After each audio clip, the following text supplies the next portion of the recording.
In verse 19, Daniel is told that what Gabriel is about to reveal to him concerns a later time of wrath at the appointed time of the end. But what relevance or connection does this have in regard to the ram and the goat vision, rather, the kingdoms of the Medo-Persians and Grecia?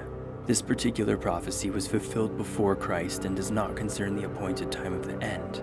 We, as finite beings, do not see into the goings-on within the heavenly temple, of course. However, God uses this now historical event as a marker to link the 2,300-year prophecy with the cleansing of heaven's temple. We know the decree to rebuild Jerusalem was issued by Artaxerxes I in 457 BC, which was during the height of the Medo-Persian reign. At the end of the 2,300 years, 1844, we know is not the appointed time of the end, but the prophecy is fulfilled prior to the rise of the horn power spoken of in verse 9 and 23. Within the context of the visions Daniel is receiving, the foundations are being laid, politically speaking, concerning kingdoms and empires during the time of which the prophecy begins. In verse 9, Daniel is told that out of one of them came another horn, which started small but grew in power to the south and to the east and toward the beautiful land. The verse prior concludes about the four horns that grew upwards from the broken horn towards the four winds of heaven. But where then do we apply the pronoun them, the four horns or the four winds? Let's remember that Daniel is receiving a vision. He is seeing things that we are only reading about. Our comprehension of this vision would be significantly greater if given the opportunity to see what Daniel was seeing. The use of the pronoun them must be interpreted in reference to the four winds.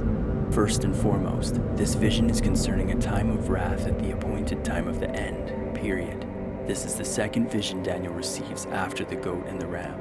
For example, it cannot be applied to Antiochus Epiphanes as believed by some, perhaps popularized by the teachings of C.I. Scofield. Second, if them was applied to one of the four horns, that is, the divided four kingdoms of Alexander the Great, but not having the same power, a political power that would have emerged out of one of those horns cannot hold a place at a future date. Alexander's four generals had their rise and fall in history and cannot fall on a prophetic timeline at the time of the end. In verse 23, Daniel is told, in the latter part of their reign, when rebels have become completely wicked, a fierce-looking king, a master of intrigue, will arise. Once the rebellion occurs, from 2 Thessalonians 2 verse 3, and the sin has reached its ultimate height on earth. This verse is in reference to the reign of the rebellious, not the latter part of the four horns. Again, this is the second part of the vision Daniel is receiving, which concerns the appointed time of the end. The verse prior concludes about four horns that emerge from the broken horn of the goat. Verses 19 to 22 are interpretations of the first vision concerning the ram and the goat. Verses 23 to 25 are interpretations of the second part of the vision concerning the horn that starts small at the appointed time of the end. Out of one of the four winds of heaven emerges a horn that again starts small but grows in power to the south, the east, and the beautiful land, west of where Daniel receives the vision. Thus, the horn, the man of lawlessness, emerges from the north, a parallel to Revelation 13 verse 11.